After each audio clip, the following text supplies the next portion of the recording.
Hi, I'm Stewart Spinks and welcome to episode 131 of my podcast, Beekeeping Short and Sweet.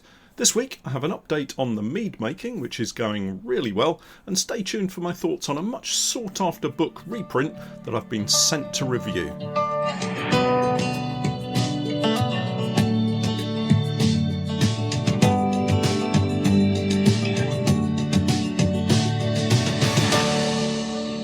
Beekeeping Short and Sweet, a beekeeping podcast for the inquisitive beekeeper with a short attention span. A beekeeper, in fact, just like me. I'm grateful to Honeypore Hives for sponsoring in part our podcast for this season. Honeypore Hives, as I'm sure you're aware, are poly Langstroth hives, and we're setting up an apiary full of their hives this season, courtesy of Honeypore. Check out their range of hives and other equipment on their website, and I'll leave links to all of the websites in the show notes as usual. Honeypore Hives, designed by beekeepers for beekeepers. Hello and welcome back to the podcast. As you know, Honeypore Hives have been sponsoring part of the podcast this season, and I'm very grateful to them for their support. This week we also have a co-sponsor in the form of Northern Bee Books, who are probably the single biggest seller of beekeeping books in the world. Honestly, if it's a beekeeping book, they probably have it if it's available. They've sent me a copy of a reprinted book that has long been on the wish list of many beekeepers, and a book that I was lucky enough to get a copy of about 10 years ago. More on the book review shortly, but first my weekly roundup of all things beekeeping here at the Norfolk Honey Company. Well, not to disappoint, I'll start with the weather. It's been raining again, and we look set for low pressure to dominate for some days ahead, which means, yes, more rain. Importantly, the temperatures have dropped as the prevailing wind direction switches to a more northerly route. This then has resulted in overnight temperatures dropping to single figures, and I would imagine colonies starting to cluster for a short while in the coldest part of the night. The bees are still out foraging on what little ivy remains. I've seen a lot of busy colonies as we've worked our way round removing treatments and taking off the feeders. That job is pretty much complete now, with just a couple more apiaries to sort. I did think I'd quite like to whiz round with the lawnmower again to get the grass and weeds cut down before the really cold weather arrives, but the continual wet weather is preventing that from happening at the moment. Maybe at the weekend it will dry up a little and I can get out. It's not a big deal in the grand scheme of things, but I just know that if I don't keep on top of it, at some point next spring I'll trip myself up on a bramble runner or fall headlong into a thistle, and then I'll think back to this podcast. The team has got started on cleaning out some feeders this week too. It's easier for us to batch clean them, maybe 20 or 30 at a time. I honestly just can't face cleaning 70 or 80 large feeders in one go.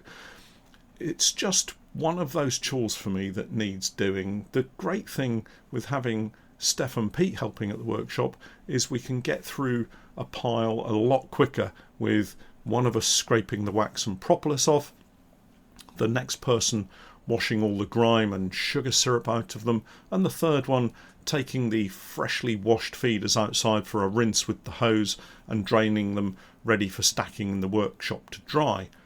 Once they've dried out, I think I'll need to move them back to the unit here in Norwich to store so that we just have plenty of room at the workshop for the next job, and that's going to be boiling frames. I might enlist the help of a couple more willing souls, as the cleaner we can get the frames, the easier they are to boil up and clean. We get someone emptying the boxes and helping with the removal of wax and propolis, another person scraping out the boxes and stacking for scorching, someone else assisting with scraping frames, another one boiling, dunking the frames, and then, when cleaned, taking them outside for a rinse and a drain. Then, of course, we need someone taking photographs for the website and social media, someone shooting the video for Patreon. To be honest, all we need is a hair and makeup assistant, and we're starting to sound like a blockbuster movie. Seriously though, I'm the kind of person that works best in a team, especially when it comes to cleaning and preparatory work. Otherwise, I do tend to get distracted and it takes an awful lot longer. I was talking to Steph and Pete about plans for next year earlier in the week, It was while we were cleaning the first batch of feeders, in fact, and that's another good reason for having others around while you're doing these mundane jobs. You can discuss plans and formulate ideas. I suggested I might like to fill more boxes with bees next year. I'd recently been thinking about honey security. By that I mean having enough honey to be able to supply all of our current stockists for the coming year without running dry. They do say you should keep a year's worth of stock back for that terrible year when there is no honey production at all. But each time we seem to build up our stock, sales seem to increase and deplete our reserves. I'm not complaining, and this year in particular we've seen honey sales grow through our existing stockists as customers look to shop locally, perhaps rather than risk mixing in larger supermarkets. It's sometimes difficult to see the positives in this COVID hit year, but some of our smaller local businesses seem to be doing really well with local customer support and those numbers up and really being supported by their local communities. Let's hope it continues that way for them and for us. Anyway, this is one of the reasons for looking to increase stock and therefore honey production. Demand for our locally produced honey has never been higher. We keep it all batched by apiary, so if a particular apiary has one specific type of plant growing near it, maybe clover or perhaps sweet chestnut, you can really taste it in the honey. And I think our customers appreciate the effort we make to keep the honey unique rather than blending it to one homogeneous stock. Not that I could blend it to one homogeneous stock in one go anyway. It's a lucky constraint of being a smaller producer that we just don't have the equipment to blend huge volumes of honey. So, back to the boxes. I had a quick count up as I went round the unit here in Norwich and then over at the workshop, and I reckon as a conservative totting up of boxes, I have around 60 that could be set up and have bees put in them. That's brood boxes, empty and sat waiting. The bigger issue will be floors and roofs. I know I have quite a number of these, but I always need extra to be able to carry out spring cleaning, so it will be another count up and back to the workshop to discuss with Pete making up more floors and roofs. I don't think we'll grow by 60 colonies next year, but, well, who knows what will happen. I'm sure a lot of beekeepers out there have experienced the seemingly unrelenting and almost exponential increase in colonies.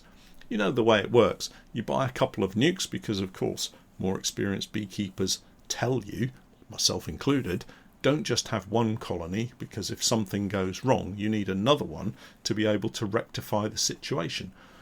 But the two nukes you get also happen to try to swarm in the early season, so you split those into two more boxes.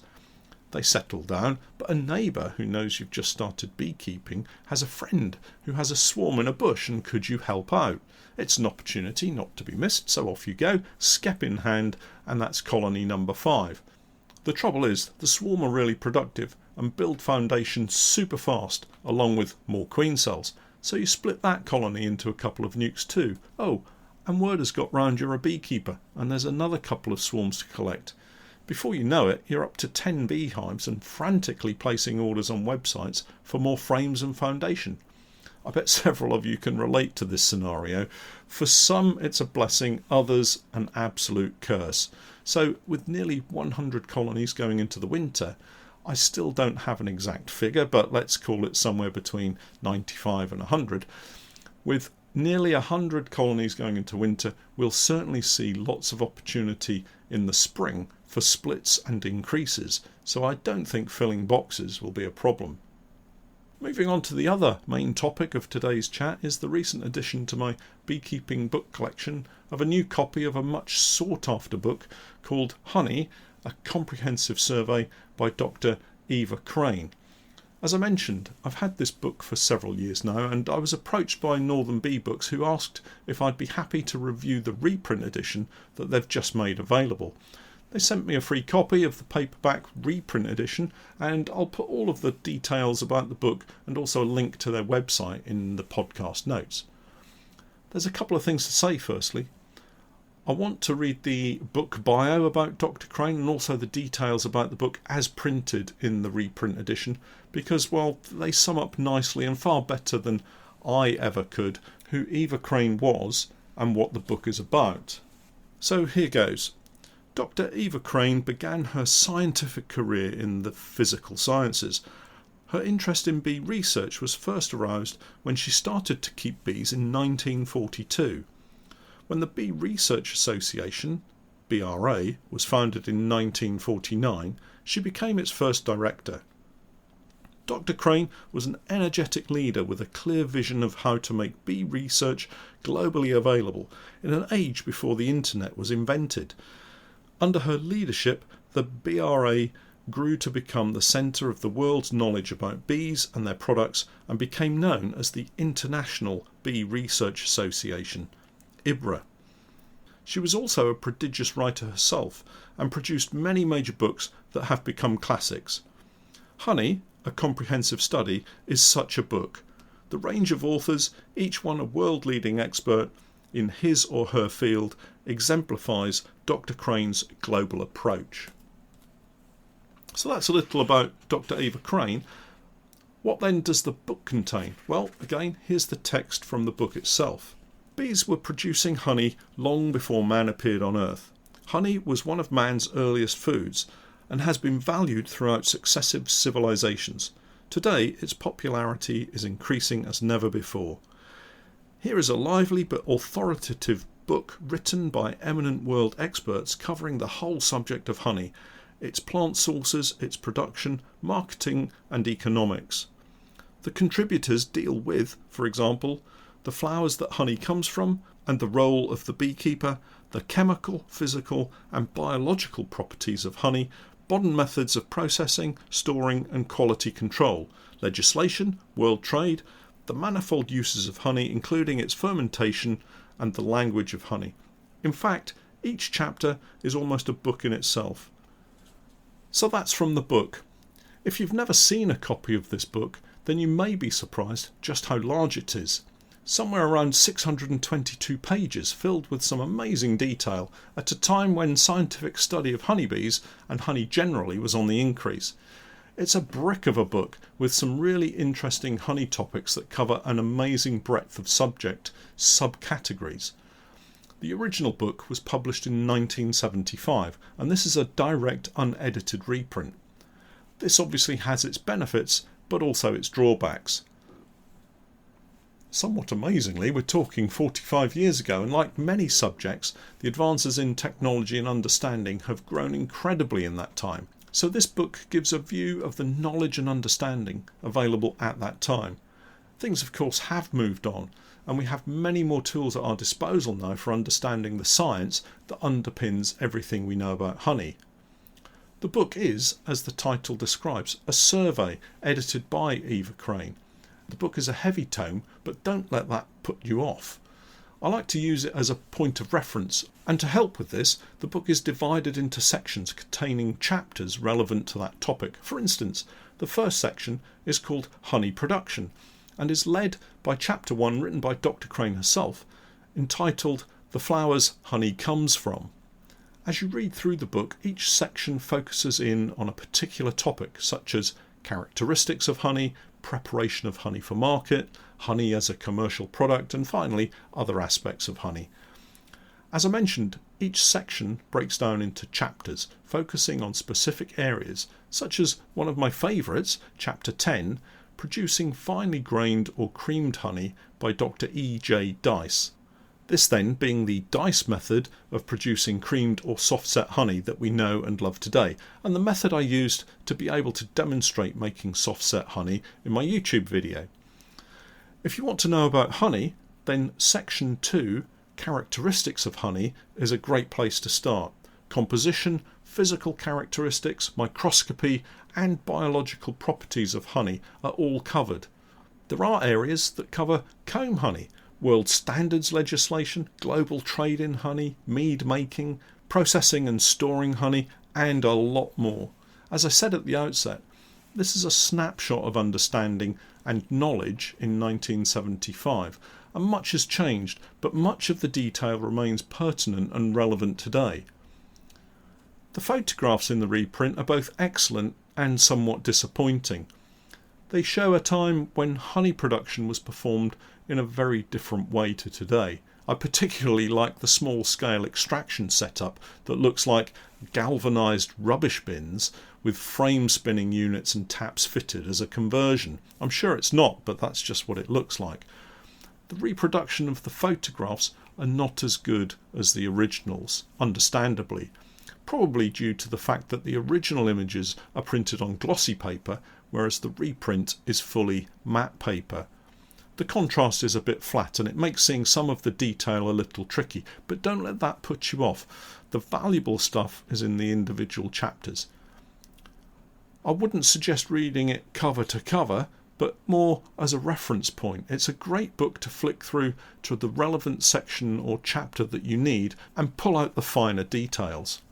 That, I think, is the true value of the book, but I would also add, don't fall into the trap of just taking detail from 1975 and not researching current knowledge to see how further understanding and data has helped improve the picture.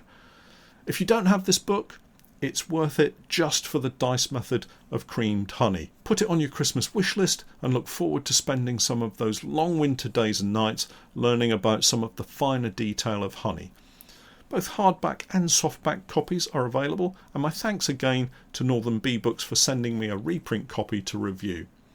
Well, that's it for another week. Links to all the relevant information will, as usual, be in the podcast notes. But until next week, I'm Stewart Spinks, and that was Beekeeping Short and Sweet.